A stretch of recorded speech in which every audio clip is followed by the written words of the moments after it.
In this video, I will explain the Battledome oddity known as 10 HP movesets and how it can be used to defeat the giant Ghostkerchief with minimal stats and weapons. The term 10 HP moveset refers to a one-player opponent using the same specific move whenever your pet's remaining HP is 10 or less. One example of this mechanic can be seen with the Flaming Meerca. If your pet starts the round at 10 HP or less, the Flaming Meerca will use his Stonefire Body Basher plus Forest Hat plus Static Cling round after round until your HP goes above 10. Not all opponents have a 10 HP moveset, but here is a list of the ones that do. I don't know when these 10 HP movesets were added because I couldn't find any official announcements or even a mention of them from TNT, but the majority of those 12 challengers listed were released in August or September of 2001, with 3 being released in 2002 to 2003, and the Kreludan Defender robot being released with the Battledome revamp in 2012.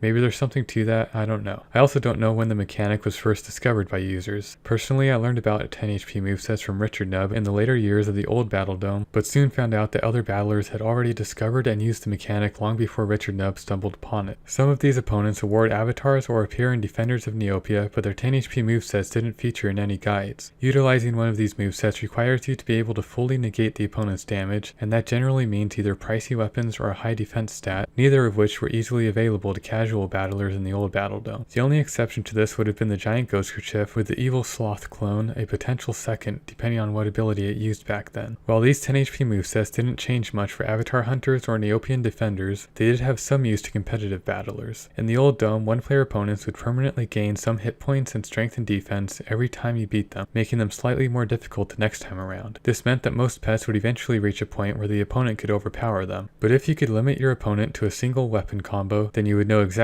which icons you needed to block, and you could render yourself invincible to that opponent. Competitive battlers could use this to continue grinding out wins to reach a personal goal, to score more points in a user-run tournament, or even to climb one of the official high score tables that existed for each opponent. Another use for these 10 HP movesets was to get a fun screenshot of a weak starter pet beating an opponent with thousands of HP. The trick was to use a strong BD pet to grind out wins until the opponent had an impressive amount of hit points, then switch to your tiny pet and make use of the 10 HP moveset. After a long and tedious battle, you would have an impressive novelty screenshot to show off. After the revamp, these 10 HP movesets might actually have a more mainstream use in daily farming. The Koi Warrior and Kreludan Defender robot are two of the more commonly used farm opponents. The Koi for its Codestone drops and the robot for its low stats and occasional armor neg drops. A pet with at least 55 strength and defense can use Leaf Shield plus Bleached Bone Staff plus Icicle to keep the Koi Warrior to 0 damage per round. In both cases, the fact that pets no longer get a free full heal after winning a one-player fight actually has some use here. I still think the change was a bad decision. It's just interesting that there might possibly be some small, niche, definitely unintended benefit to be had from it.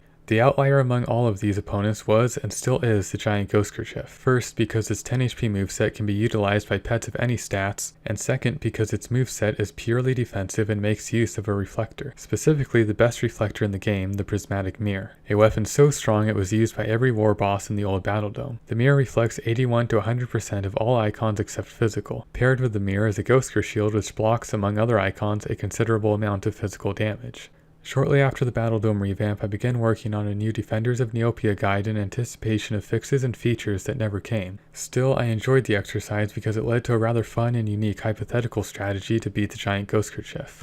I recently revisited that already obsolete guide because I finally had the right pet to test it with, only to find out that I had made 2 erroneous assumptions and my original strategy would not have worked. First, the Ghostkerchief's Drizzle ability never deals damage. It's a 2-round ability that's supposed to deal 4 icons on the second round, but it never does. The multi-round abilities in general are kind of finicky, and there are plenty of ways to interrupt them. I did some testing, and while I discovered other things about Drizzle, I still don't know why it won't work for the poor ghost. But the important part here is that the Ghostkerchief cannot generate its own damage so long as you have less than 10 HP. The second mistake I made was assuming the Prismatic Mirror would do its reflection first and the Ghostkershield would mop up whatever icons got through. Turns out it's the other way around. The Ghostkershield will eat up its icons first, then the Prismatic Mirror will reflect 81 to 100% of whatever non-physical icons are left. Luckily, neither of these two tidbits changed the core of my strategy, just the weapons involved. In fact, it makes the whole thing cheaper and simpler. The basis of the strategy is to let the Ghostkerchief reflect your icons back at you, and then cancel that damage out with a multi-use healer. There are only a few healers that will work for this because you need the healing to be consistent to ensure you don't go past 10 HP. The Fighting Folder heals a constant 2 HP per use, and does not take up the healer slot, which means you can equip a second Fighting Folder along with yet another healer. The second healer would be the Frost Healing, which heals a constant 4 HP per use. There is also the Everlasting Crystal Apple, which I used in my original strategy, which heals a constant 30 HP per use, but without the Ghostkerchief's Drizzle damage, it's difficult for weaker pets to bounce 30 damage off the Prismatic Mirror. And if your pet has at least 55 strength, you should just use 2 engraved chakrams to overpower the Ghostkershield and completely avoid the Prismatic Mirror, allowing you to take no damage at all. For pets below 55 strength, there are plenty of combos using Fighting Folders and Frost Healing to carefully under and overheal the damage taken to keep your HP in the 1 to 10 range as you whittle away at the Ghostkerchief. One example would be a pet with 35 to 54 strength alternating between Fighting Folder plus Frost Healing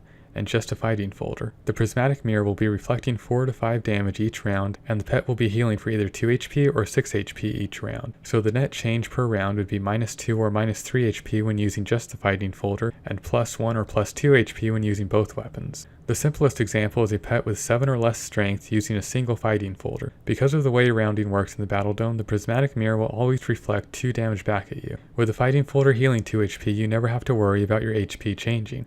On a final note, as with most things I do in the one-player Battle Dome, the testing and calculating to figure out what's possible accounts for 90% of the fun, and seeing the victory screen accounts for the other 10%. The battle itself in this case was half an hour of just this.